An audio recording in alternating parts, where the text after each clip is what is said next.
Nous allons marquer. Allons-y. Allons-y. Comment?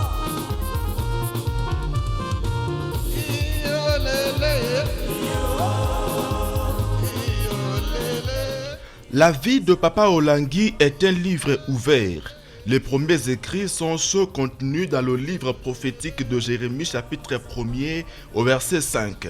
Dieu dit au prophète, « Avant que je t'eusse formé dans le ventre de ta mère, je te connaissais. Et avant que tu fusses sorti de son sein, je t'avais consacré, je t'avais établi prophète des nations. »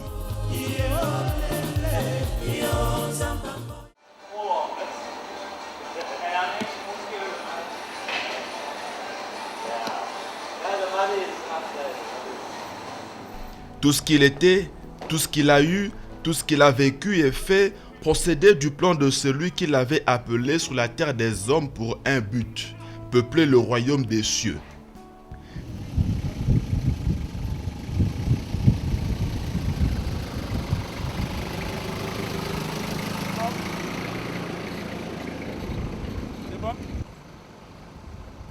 Dieu envoie Papa Olangui au sein d'une famille très modeste dans la ville de Lodja, territoire du Sankourou, 3 fois plus grand que la Belgique, dans la province du Kasaï oriental, au cœur de la République démocratique du Congo. C'est le 14 août 1946 que Papa Olangui vient au monde. Il est né à l'hôpital général des références de Lodja, dans cette salle précisément. À sa naissance, le bébé est prématuré. Deuxième femme de son père, sa mère a été épousée parce que la première femme était stérile.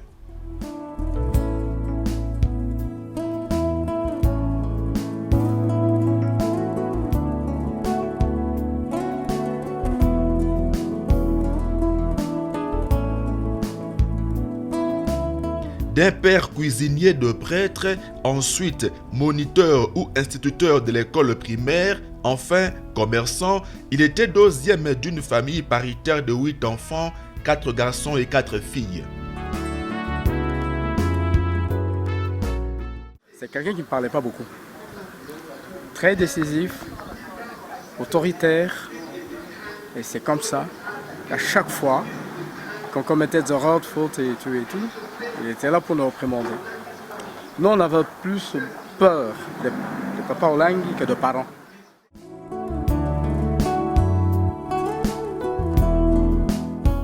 C'est sur insistance de sa grand-mère maternelle féticheuse qu'on lui a donné le nom d'Olangui, qui n'était pas celui de son père. Mon père s'appelle Olangui Joseph Uchudi. Il était le seul à porter ce nom dans la famille jusqu'au moment où Papa Olangui est né. C'est lui qui gérait la famille, c'est lui qui aidait toute la famille et on a transféré au travers ce nom à Papa Olangui. Ça pour qu'il soit comme ça. Je ne savais pas que la grand-mère m'avait déjà consacré.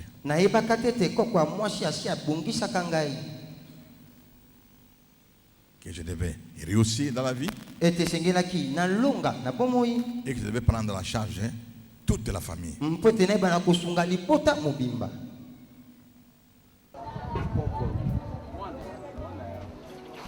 Papa Olangui a grandi ici, dans la maison de son oncle maternel, à cause de sa scolarité. C'est aussi ici qu'habitait la grand-mère Odito, la féticheuse. Non, c'est ici. Ici. Tu as vu comment on a placé. Je voudrais témoigner là où on a enseveli la maman en question, celle qui faisait des fétiches. C'est ici qu'on l'a enterrée. À 6 ans, l'enfant est inscrit à l'Athénée de Lodja. En 1961, il obtient son certificat de fin d'études primaires. Il fait le premier cycle de secondaire, le CO ou le cycle d'orientation, toujours à l'Athénée de Lodja. Il le termine en 1963. Je vais connaître Papa Olangui à l'école officielle de Lodja, où il était très intelligent. Il avait souvent 97%. La différence avec la deuxième personne, c'était de 10%. Et celui qui était son deuxième, c'était mon ami.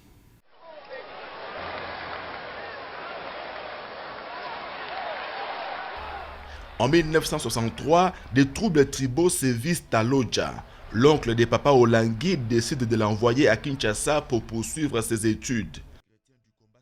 Mais avant d'effectuer le voyage, il l'amène chez la plus grande sorcière du Sankuru, la tristement célèbre Maman Onema. Celle-ci a préparé une nourriture dans laquelle elle avait mis l'anneau porte-clés de l'oncle. Après la cuisson, Maman Onema a tout mangé seule, y compris l'anneau. Et à un moment donné, elle rimine l'anneau. Elle prend l'anneau là, elle me fait porter au doigt où on met l'alliance de mariage.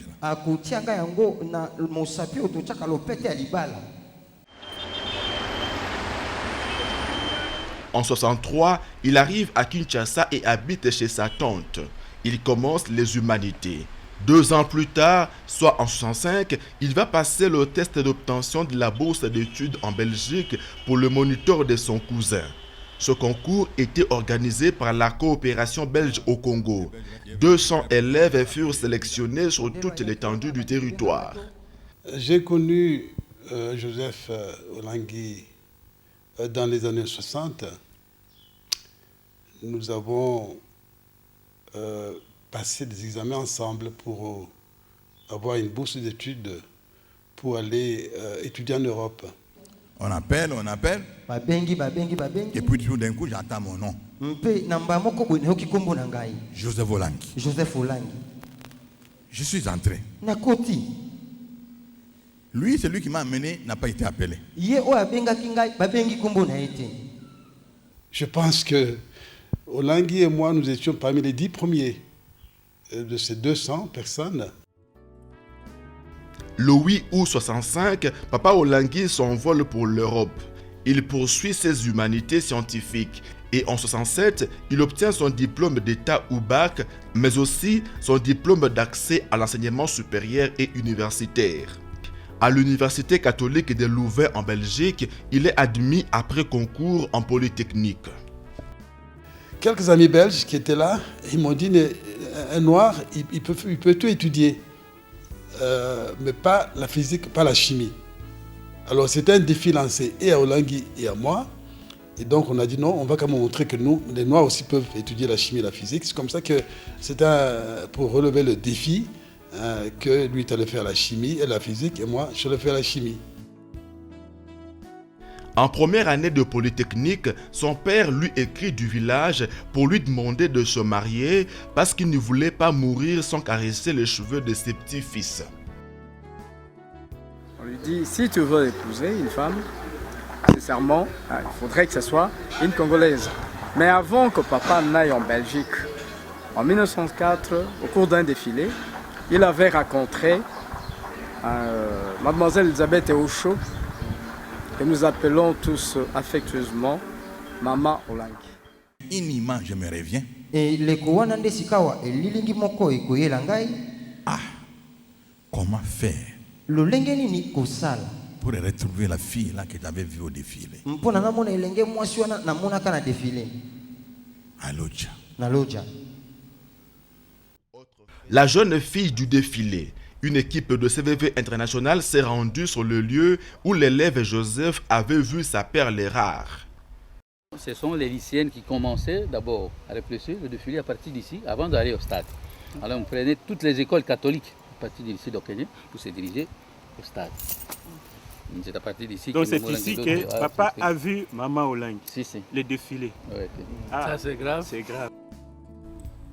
Des lettres d'amour quittaient Louvain pour Lodja via Kinshasa et vice-versa entre les deux toutreaux.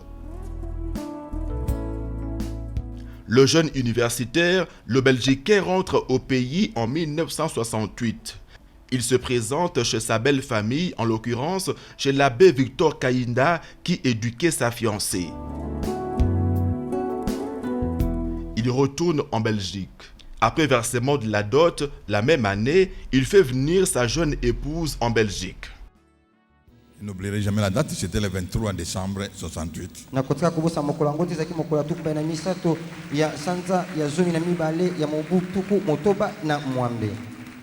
Elle est arrivée. aya akomaki.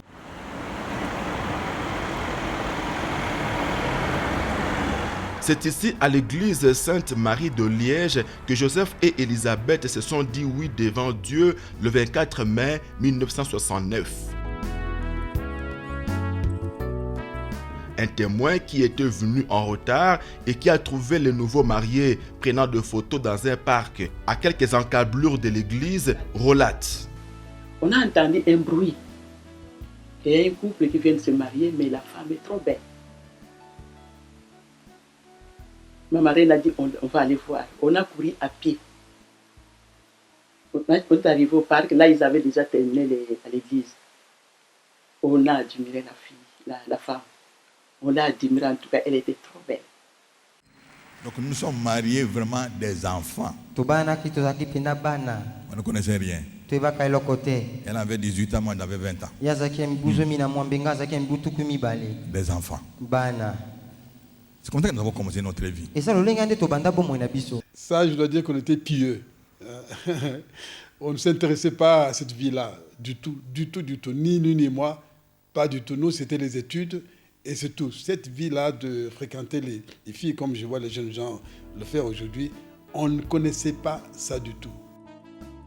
Quelque temps après, les étudiants zaïrois n'avaient plus de bourse de leur gouvernement. Il fallait coûte que coûte trouver du travail pour nourrir la famille. Le couple avait déjà 2 enfants et permettre au mari de continuer ses études. La femme a arrêté les siennes pour le faire. Maman travaillait à 2 endroits. Elle s'occupait des vieilles personnes le matin et l'après-midi, elle faisait des travaux qu'on appellerait domestiques. Nous, on ne connaissait pas les Sénés, mais nous, on vivait bien en Europe. On sortait ensemble, on allait au dancing ensemble, on allait au restaurant ensemble.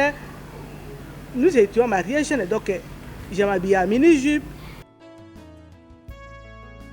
En 1974, Papa Olangui obtient son diplôme d'ingénieur civil physicien.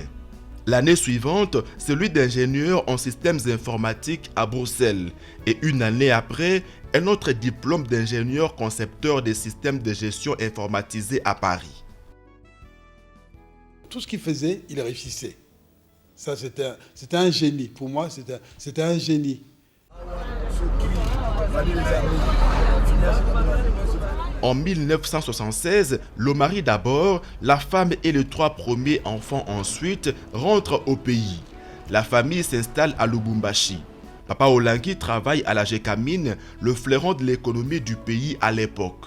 Il est chargé de l'analyse et conception des systèmes informatiques. Monsieur Olangui, je l'ai connu parce qu'il était mon chef d'abord, quand il est arrivé à la Gécamine.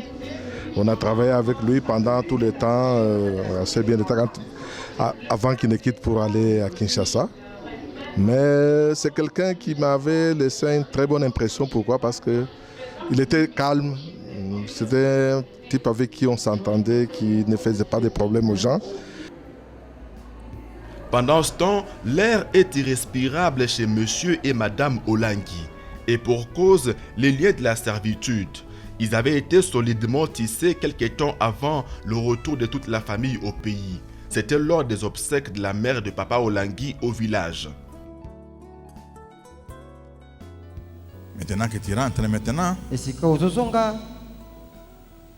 faut pas vivre avec ta femme comme si vous étiez en Europe. Hein?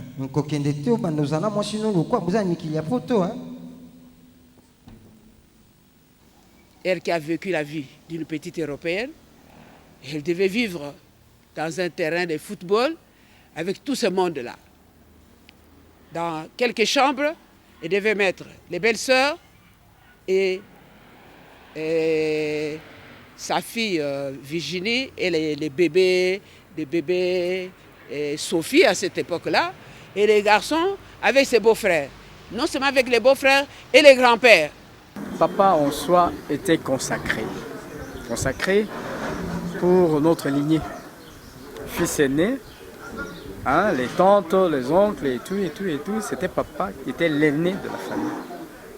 Plus de 30 personnes avaient Dieu braqué sur Papa Olangui. L'air est pollué à la maison. Dans cette maison, Le couple cherche la solution auprès des féticheurs, mais sans succès. Ils pensent au suicide, mais Dieu ne le permet pas. Maman Olangui finit par craquer. Elle pense au divorce et en fait mention dans une lettre qu'elle écrit à son amie Élise à Kinshasa. Et en réponse, c'est une Bible que Maman Olangui reçoit. Et la Bible est partie avec Papa Olangui. J'ai écrit des versets. En telle circonstance, tu lis tel passage. En tel autre, tu lis ici. J'ai tout mis par écrit et j'ai remis à Papa Olangui sous une enveloppe. Maman Olangui reçoit la première Bible de sa vie. Avec son mari, elle se met alors à chercher Dieu dans un groupe de prières charismatiques. C'était sous l'encadrement de quelques jeunes pasteurs. On a eu à passer beaucoup de temps dans la prière avec eux. Beaucoup de temps dans la prière. En la voyant, on voyait quelqu'un qui était appelé par Dieu parce qu'elle ne faisait que chercher. Moi, je suis venu avec la maladie, c'était mon foyer. Mais j'ai constaté qu'à l'église, tout le monde a les mêmes maladies. Même les pasteurs ont les mêmes maladies. Dans ce foyer, ça ne va pas. Voilà pourquoi moi, j'ai commencé à interroger le Seigneur. Est-ce que la parole est fausse?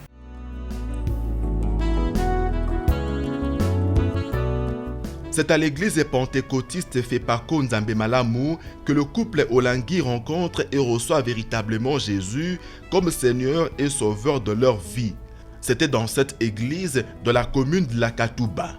La même année, soit en 79, papa et maman Olangui sont baptisés par immersion dans la rivière Lubumbashi par le pasteur Crispin Katunda.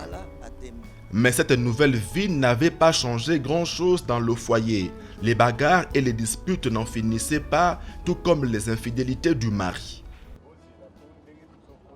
Papa et maman Olangui, après conversion, Après leur conversion, papa et maman Olangui ont été baptisés pour accomplir la parole de Dieu. Mtu wakati anabatizwa, anatimiliza neno la Mungu. Pendant qu'on priait la nuit, Dieu m'a dit deux choses. La première chose, il m'a dit qu'en dessous du lit du couple Olangui, il y avait un serpent dans une casserole. Quand il est mordé, il y avait la guerre. Les tiraillements entre eux. Il fallait chasser cet esprit-là. Et la deuxième chose, Dieu m'avait parlé de ce qu'il allait faire de Maman Olangui, qu'il allait l'utiliser à un niveau international. Soucieuse de sauver son mariage et consciente que seul Jésus en avait la solution, Maman Olangui venait souvent chercher la face de Dieu ici, sur cette montagne à Likasi, à 126 km de Lubumbashi.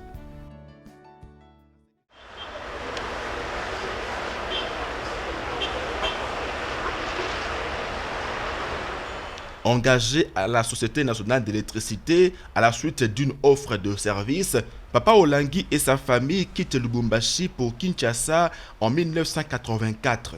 À la SNEL, Papa Olangui est directeur de l'informatique. La SNEL est encore dans une gestion manuelle et nous sommes en train de migrer vers la gestion automatisée. C'est dans ce contexte que cet expert arrive. C'était un poste de haute expertise qui était occupé auparavant par des experts internationaux. C'était des Français notamment. Le fait de changer de ville n'a pas résolu le problème de la famille. À Kinshasa, les menaces de divorce sont aussi vives qu'elles l'étaient à Lubumbashi. Le couple Olangui ne désespère pas pour autant.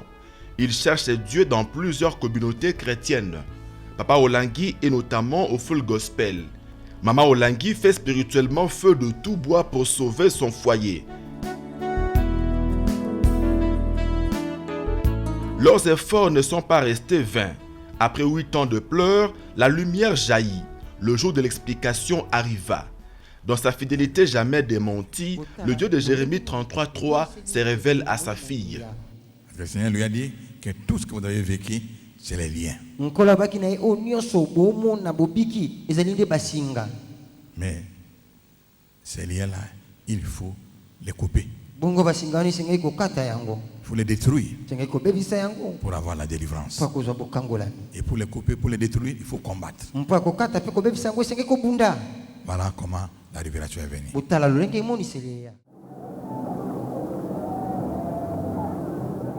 Révélation des dieux pour leur situation, l'existence des liens du divorce et de la servitude.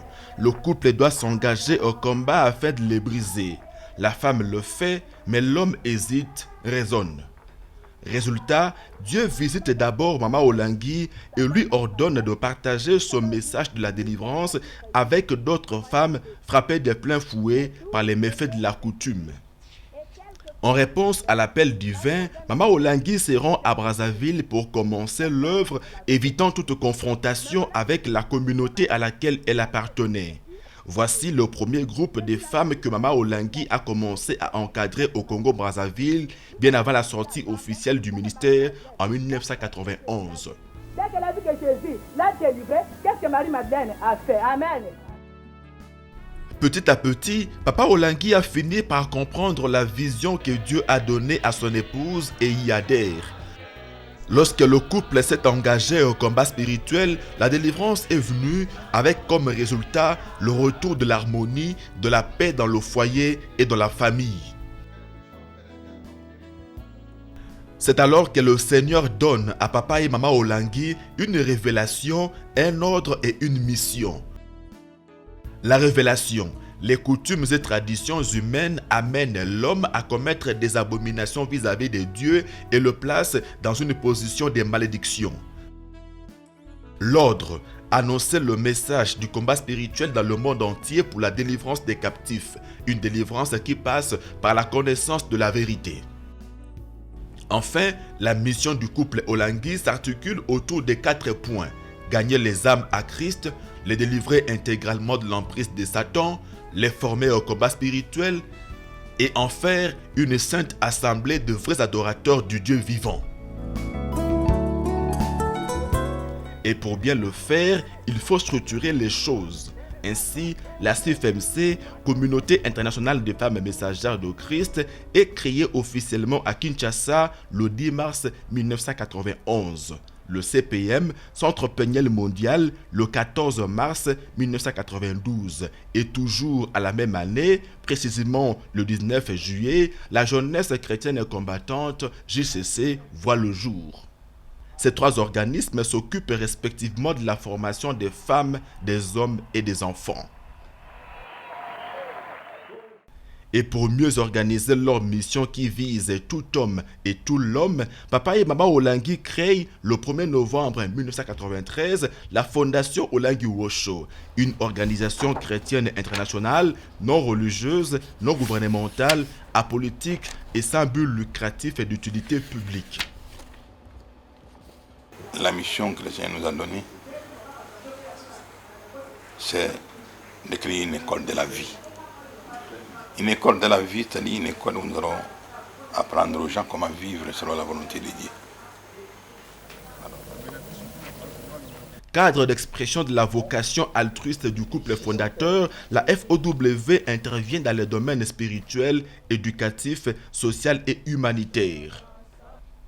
Dans le cadre de sa mission du développement intégral de l'homme, la Fondation acquiert en bonne et due forme des concessions pour ses œuvres socio-éducatives.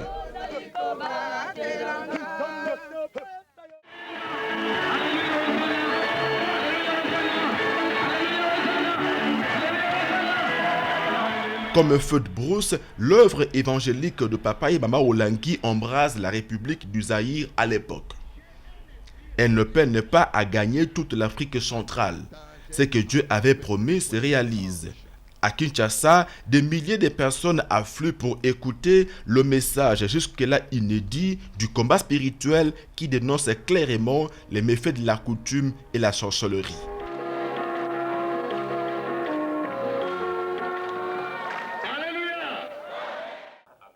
Partagé encore entre son travail à la SNEL et l'œuvre, l'appel de Dieu devient de plus en plus pressant pour Papa Olangi. Le Seigneur l'appelle à se consacrer pour lui à temps plein.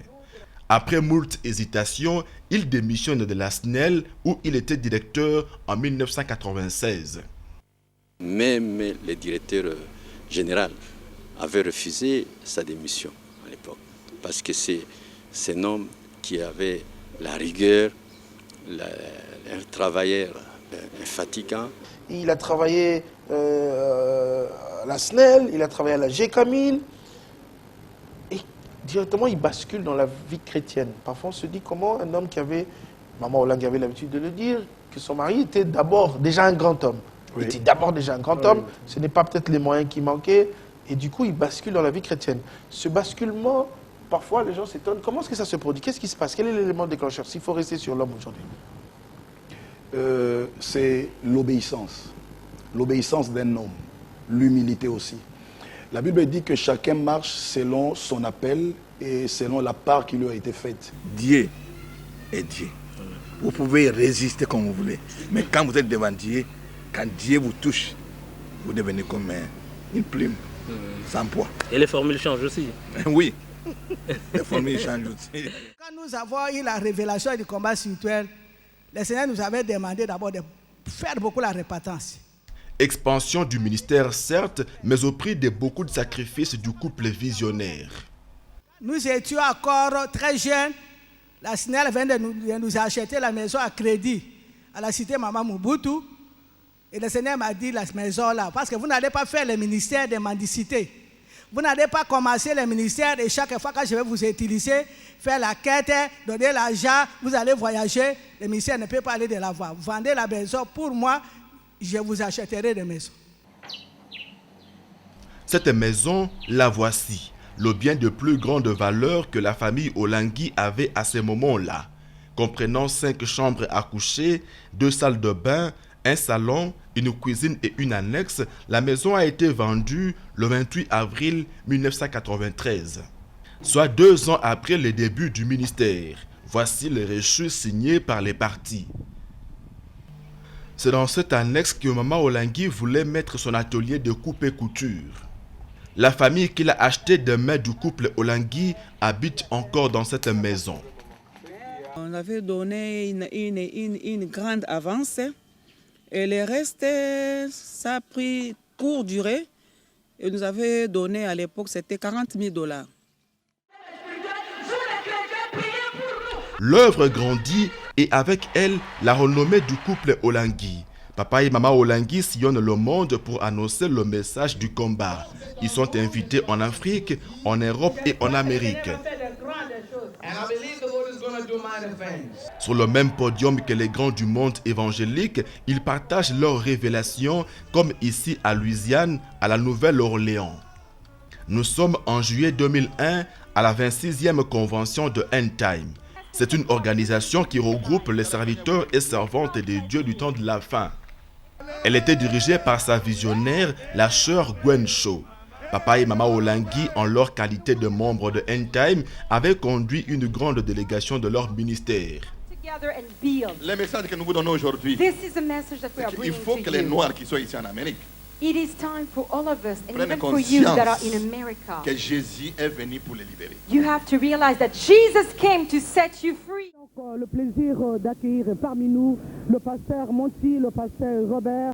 En même temps qu'ils sont invités, Papa et Maman Olangi convient aussi des grands hommes de Dieu à toutes leurs grandes manifestations en Afrique, en Europe et en Amérique. C'est un rayonnement international visible comme le nez au milieu de la figure. Il fait suite à l'ancrage du ministère notamment au Congo. Et ici, très peu applaudissent. Beaucoup tirent à boulet rouge sur le couple Olangi. Qu'une église n'a pas parlé le langage que moi j'ai commencé, le Seigneur m'a donné. Et c'était pas un peu trop dur là, je dirais, pour une femme, si vous pouvez m'expliquer. Mais c'était dit, mais Dieu m'a préparé à ça et je suis prête à accepter tout. Donc je savais que même mes propres enfants m'ont combattu, même mon mari m'a combattu. Donc, quand j'ai commencé le message, donc tout le monde m'a combattu. Le ministère chrétien du combat spirituel à travers la fondation Olangi Osho est aujourd'hui opérationnel sur plus de 54 pays dans tous les 5 continents. Il draine chaque dimanche dans ses cultes d'adoration plus de 500 000 fidèles à travers le monde. Il a déjà allumé un feu. Au regard de la grandeur de l'œuvre, le couple visionnaire a formé des missionnaires. Ils sont des relais de la vision dans les sièges. Cette vision qui comprend la révélation donnée à Mama Olangui, la mission et les instructions assignées au couple doit être comprise par tous et de la même manière. Papa Olangui parlait souvent de la connaissance et de la maîtrise de la vision. C'est dans le souci d'asseoir justement la vision pour la délivrance des membres et la croissance qualitative des sièges que Papa et Mama Olangui, leur bâton de pèlerin en main, ont été dans beaucoup de sièges du ministère en Afrique, en Europe et en Amérique.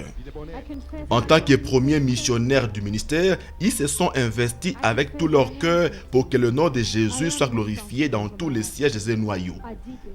La liberté sans Jésus est une rébellion contre Dieu. Comment nous allons connaître la vérité? Où se trouve la vérité? Where is the truth? Quelle vérité nous devons connaître? What truth should we know? Comment cette vérité va nous libérer? How will this truth set us free? Praise Jesus! May God bless you! Le dernier voyage missionnaire du couple Olangui, c'était en Afrique de l'Ouest en 2009 et 2010.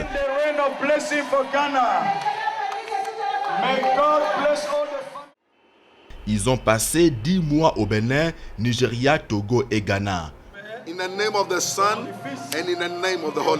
Point d'orgue, la dotation du siège de Cotonou, plaque tournante de la fondation d'une nouvelle salle d'activité spirituelle.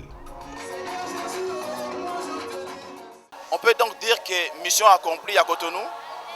Oui, mission accomplie pour ce temps où nous sommes. Parce qu'à chaque temps, Dieu donne les objectifs à atteindre.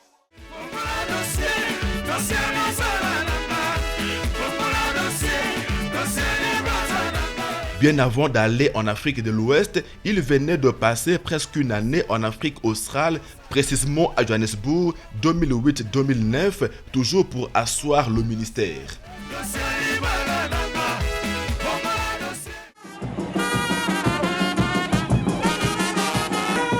Avec en apothéose un séjour de 3 semaines en Afrique de l'Est à Dar es Salaam en Tanzanie. Papa et Mama Olangui répondaient à l'invitation de la révérende Gertrude Rwakataré pour animer une conférence portant sur le combat spirituel dans son église. Dans leur mission, Papa et Mama Olangui le répétaient souvent. Ils ont été appelés par Dieu pour nous donner tout ce qu'il leur a donné. D'où ces réalisations de la fondation Olangui Osho. Le groupe des écoles Béré pour la formation des enfants selon la foi et la morale chrétienne. Béré est à Kinshasa, Matadi, Chikapa et Mbandaka, mais aussi à Pointe-Noire. Les cliniques Rafa qui appliquent la médecine intégrale, le traitement de l'esprit, de l'âme et du corps du malade. La coopérative d'épargne et de crédit, COPEC, Union et Charité, pour promouvoir la classe moyenne. Le bureau réuni d'ingénieurs conseils, BRIC International, qui dispose notamment des centres de formation en informatique et bureautique. Le foyer social Tabita pour l'encadrement des veuves. Un centre de récupération et d'encadrement des enfants de la rue appelé les rachetés de l'Éternel au ministère chrétien du combat spirituel. Les ateliers de haute couture et boutiques Tabita Fashion ouverts en RDC et ailleurs. Les activités agro-pastorales pour contribuer tant soit peu aux efforts de l'autosuffisance alimentaire à Kinshasa. Une station de radiodiffusion créée en 2000 et une chaîne de télévision, Canal CVV, Le Chemin, La Vérité et la Vie, inaugurée en 2004. Elle couvre Kinshasa, Brazzaville et leurs environs. Et en 2008, Papa et Mama Olangui lancent CVV International depuis Kinshasa. Objectif, porter le message du combat spirituel jusqu'aux confins de la terre. Une cérémonie riche en couleurs et en sons en présence de plusieurs personnalités, dont le ministre des médias de l'époque. Au lieu que seulement l'évangile nous vienne de là, cette fois-ci ça partira du Congo pour ailleurs.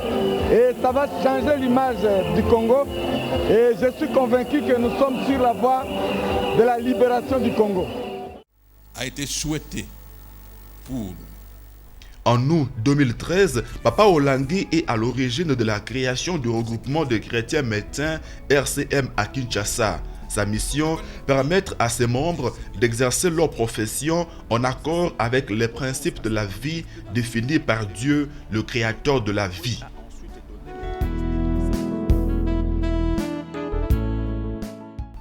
Les paroles s'envolent, les écrits restent.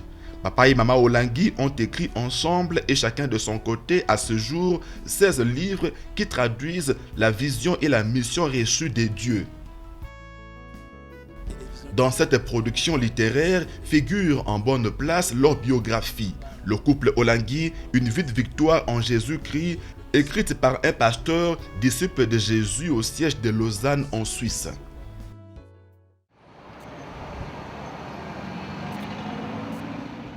Les œuvres du couple Olangi parlent d'elles-mêmes. Ceux qui refusaient de le voir et comprendre ont été rattrapés par l'évidence et la raison.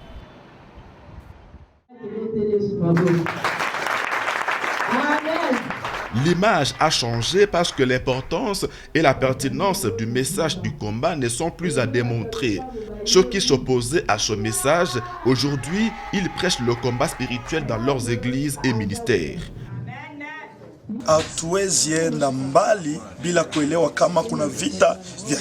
Il est très difficile d'aller plus loin dans le spirituel si nous ignorons qu'il y a le combat spirituel. Et notre modèle que nous avons tous, c'est Papa et Maman Olangi. Bien-aimés dans le Seigneur, permettez-moi d'exprimer au nom du gouvernement mes remerciements. Les actions du couple Olangi sont reconnues au plus haut point par le gouvernement de la République démocratique du Congo. Toutes les autorités qui sont invitées à nos grandes manifestations applaudissent de deux mains. Je voudrais également de tout cœur remercier Papa et Maman Olangi pour le travail abattu et pour le travail qu'ils ne vont cesser d'abattre. Bien-aimés dans le Seigneur, nous suivons depuis plusieurs années, vous et nous, les actions missionnaires du couple Olangi. Comme venait de l'évoquer Papa tout à l'heure, c'est des actions qui militent pour la stabilité de nos familles, pour la paix dans notre pays, pour la paix dans notre société. Et parce que le travail abattu par le couple Berger soutient les efforts du gouvernement, le gouvernement ne peut que l'accompagner dans cette mission.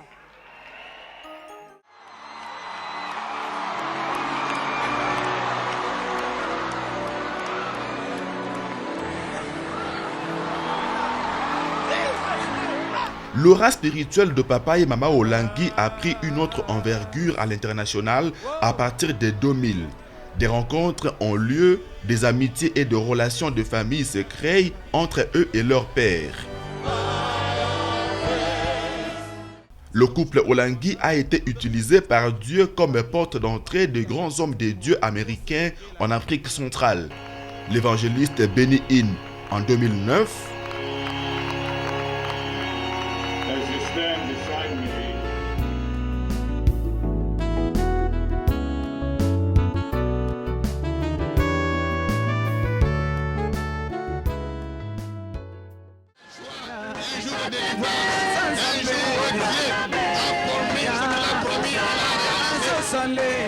la sœur Gwen Shaw, qui tenait la première conférence de End Time en Afrique francophone à Kinshasa en 2004,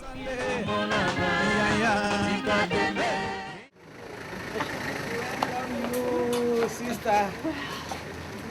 It is a pleasure to see you again. God bless you, Mama. God bless you. Bless you. Welcome. L'icône du combat spirituel dans le monde, Dr Rebecca Brown, que papa et maman Olangi ont rencontré plus de 6 fois et invité à de grandes manifestations du ministère à Kinshasa et ailleurs.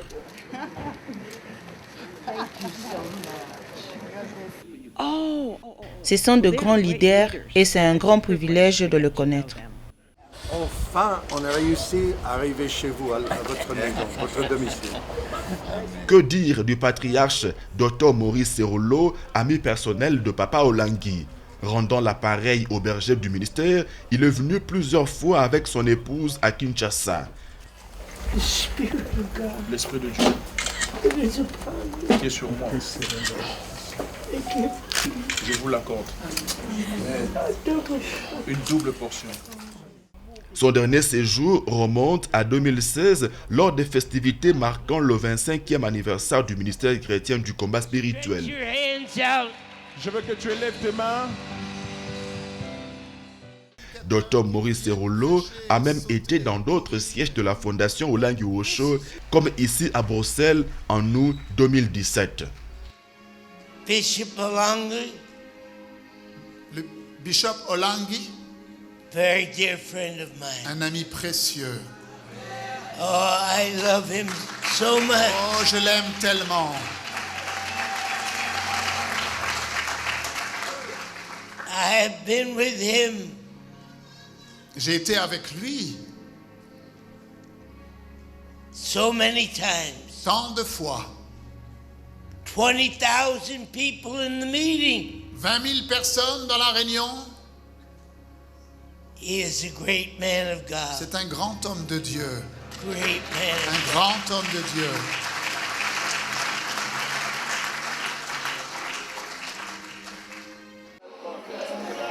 I am so happy to see you. Oh, my family, I love you. Toujours en Amérique, papa Olangi avait un cousin, Dr Miles Monroe des Bahamas. Ce géant de l'évangile est venu 2 fois à Kinshasa avec sa famille. Il ne cessait d'inviter son cousin congolais aux Bahamas. Maman, moi, moi, je t'aime. This is good. She wanted to meet you. We bring our blessings here, and we leave our blessings here. Amen. Amen. Merci beaucoup.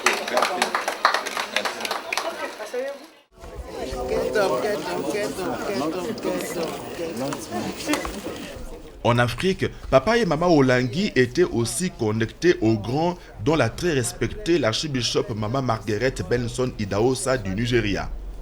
Maman Olangi ne cesse de lui rendre hommage chaque fois qu'elle donne leur témoignage. La bergère du ministère a été la présidente de l'organisation des femmes de Maman Idahosa au Zaïre. Merci beaucoup. Let's bring to the microphone my father. Papa.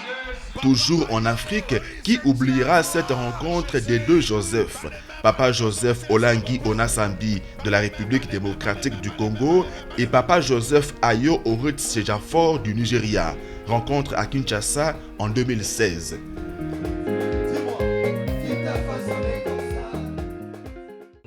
Let me, first of all, avant toute chose, congratulate Papa and Mama Olangi. Je voudrais féliciter Papa et Maman Olangi. Na lingi la pesa longonya na Papa et na Mama Olangi. I count it a special honor. Moi, je dirais que c'est vraiment un honneur spécial. To be here. Pour moi d'être ici. And to be in this great ministry. D'être dans ce grand ministère. May God bless you. Que Dieu vous bénisse. I celebrate you. Je vous acclame.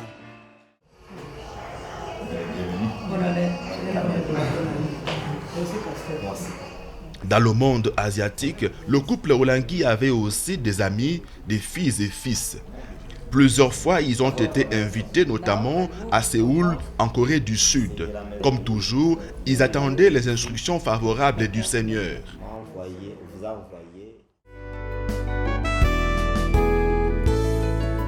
Le mariage du couple Olangui, 48 ans de vie commune, une longévité qui fait des émules. Elle est le fruit de la victoire sur le lien de Satan. En mai 1999, à l'occasion du 30e anniversaire de leur mariage, papa et maman Olangui renouvellent leur alliance à la 17e rue. C'était sous la bénédiction du révérend docteur Elaïcha Machwangani d'Afrique du Sud.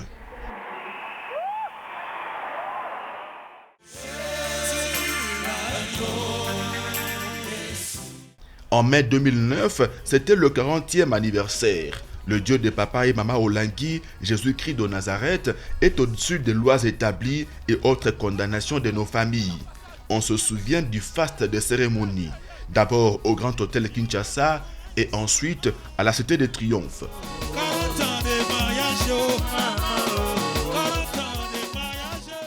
J'ai toujours chanté qu'il faut trouver une femme qui craint Dieu.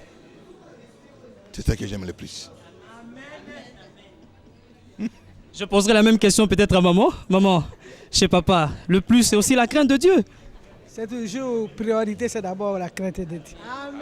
Parce que même si on s'aimait avant, comme il n'y avait pas la crainte de Dieu, c'était des choses inexplicables qu'on vivait à la maison. Pour papa et maman Olangui, c'est un réma dans la parole révélée du Seigneur.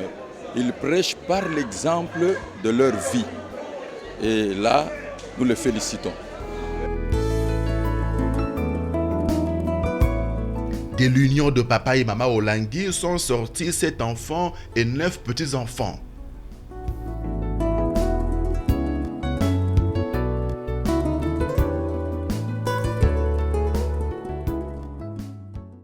Le mariage selon Dieu a toujours été au cœur de l'action évangélique de papa et maman Olangui. Des records en nombre ont été réalisés.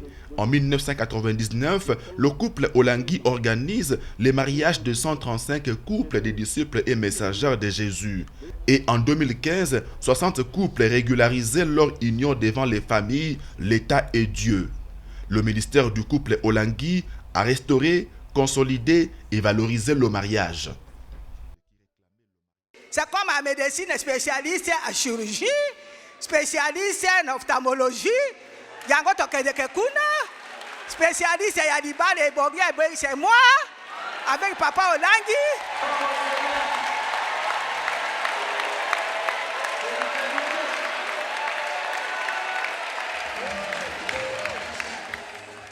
Voilà, famille de papa Olangui.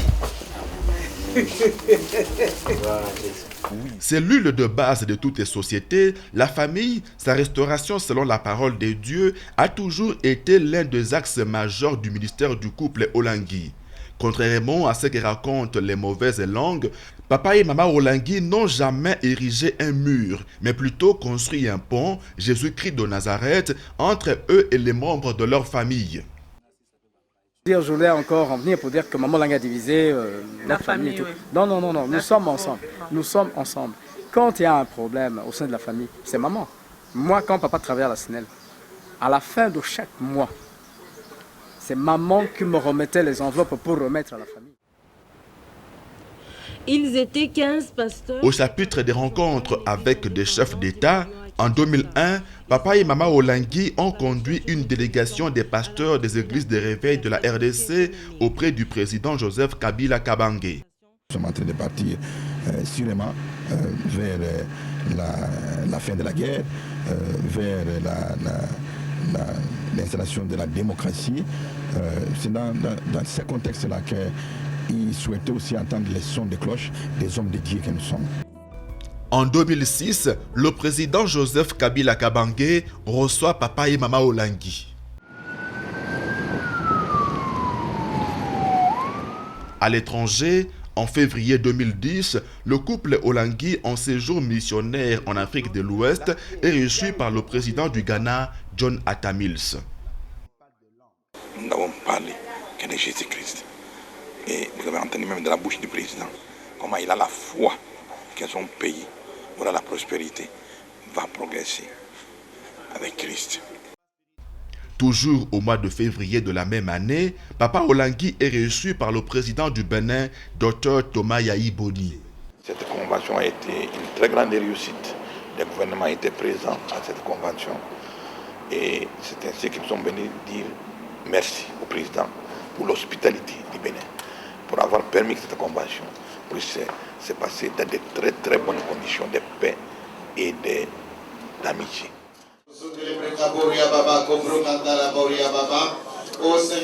Au regard de l'impact de leur ministère, les pasteurs de l'Afrique de l'Ouest sollicitent en 2009 le couple Olangui pour être leur parrain.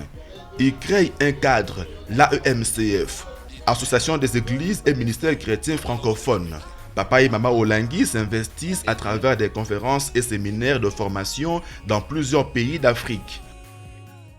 Un homme qui a reçu dans la francophonie avec sa femme, ils sont des exemples sur qui nous avons voulu tirer beaucoup plus d'enseignements pour que nous puissions être impactés aussi. Dans l'exercice de leur mission, Papa et Maman Olangui ont reçu beaucoup de prix, de titres honorifiques, dont celui d'ambassadeur de la paix et dignitaire d'État, mais aussi des diplômes d'honneur, comme ceux leur décernés par 2 universités chrétiennes américaines lors des festivités des 25 ans du ministère à Kinshasa.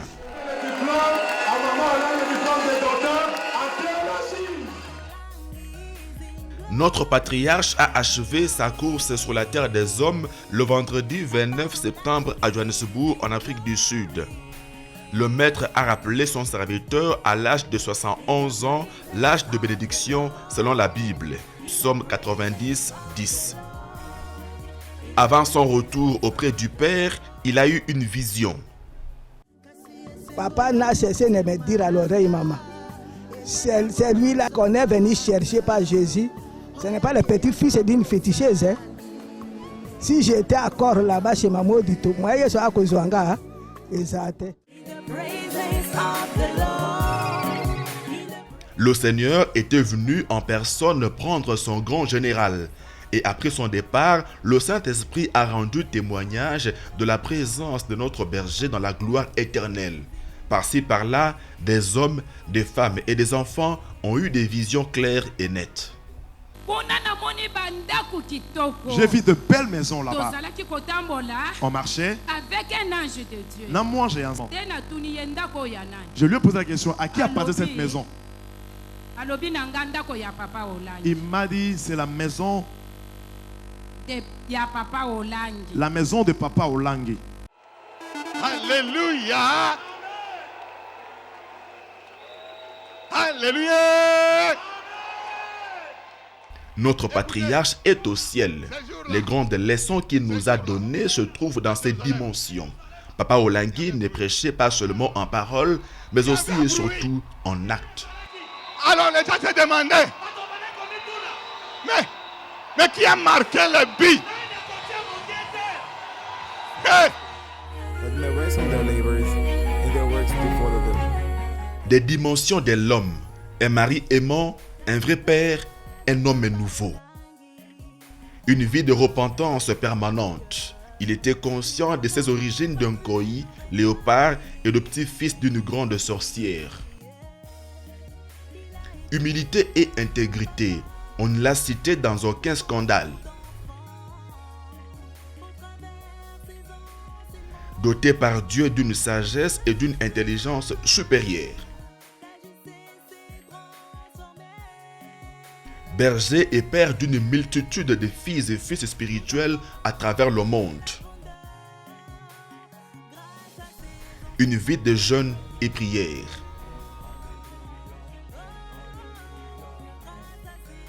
Il aimait adorer et louer son Dieu, Jésus-Christ de Nazareth.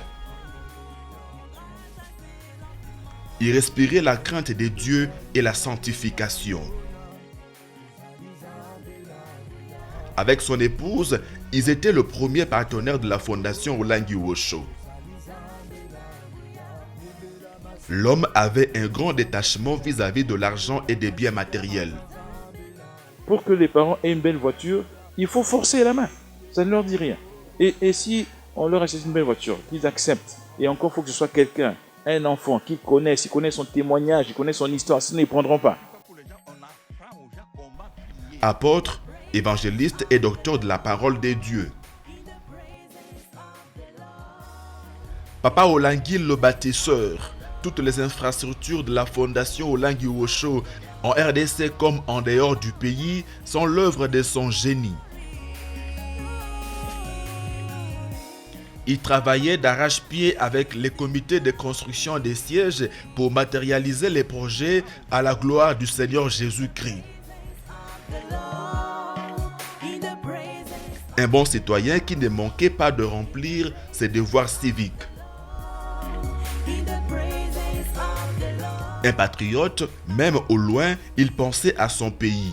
Alors qu'il est à Cotonou, il ne reste pas indifférent au cinquantenaire de l'indépendance de la République démocratique du Congo. Épris de paix et de justice, à chaque grande manifestation, il prie pour toutes les nations, il les bénit.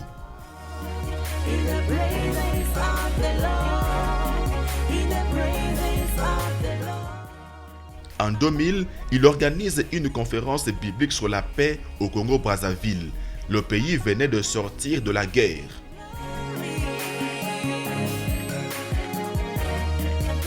Apolitique, il aimait les hommes politiques de toutes tendances confondues. Son souci, que tous connaissent Jésus-Christ et servent le peuple dans la crainte de Dieu.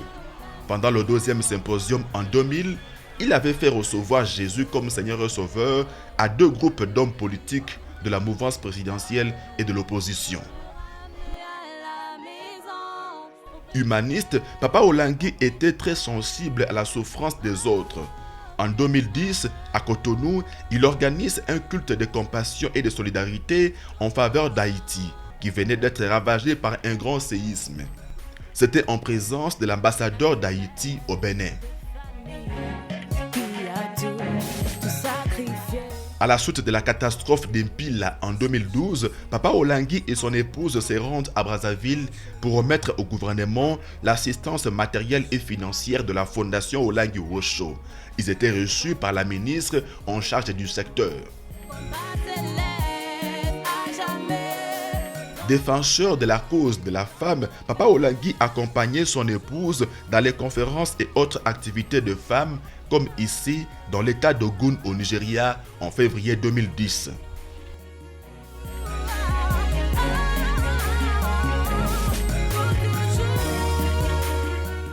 Très soucieux de la jeunesse, il ne cessait de l'exhorter à craindre Dieu en tournant le dos au siècle présent. Cet homme d'exception, cet ambassadeur extraordinaire et plénipotentiaire qui ne s'est pas compromis avec les us et coutumes du pays hôte, ne pouvait qu'être rappelé dans la gloire éternelle.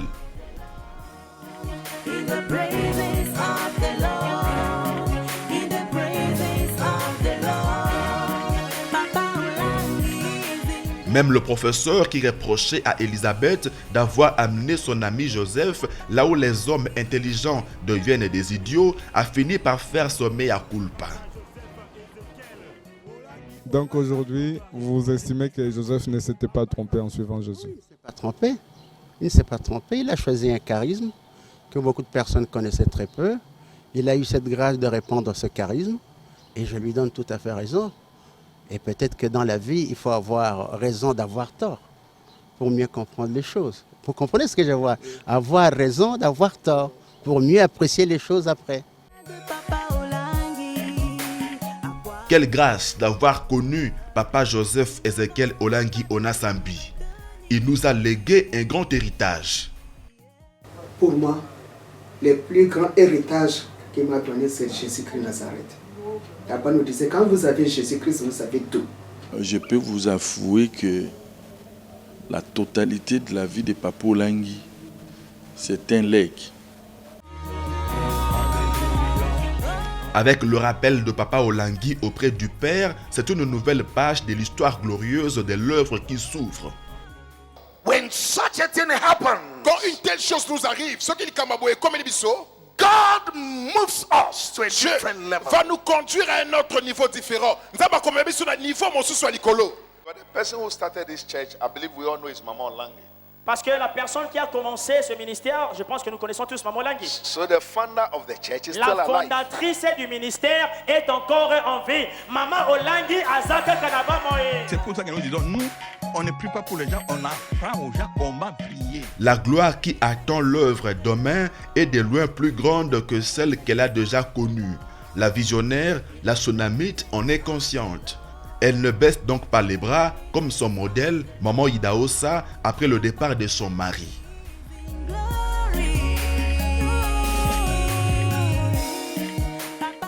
La vie de Papa Joseph Ezekiel Olangi Onasambi est celle d'un homme que Dieu a prédestiné. C'est pourquoi il l'a appelé. Ensuite, il l'a justifié et enfin, il l'a glorifié. Romains 8, 30. The Lord.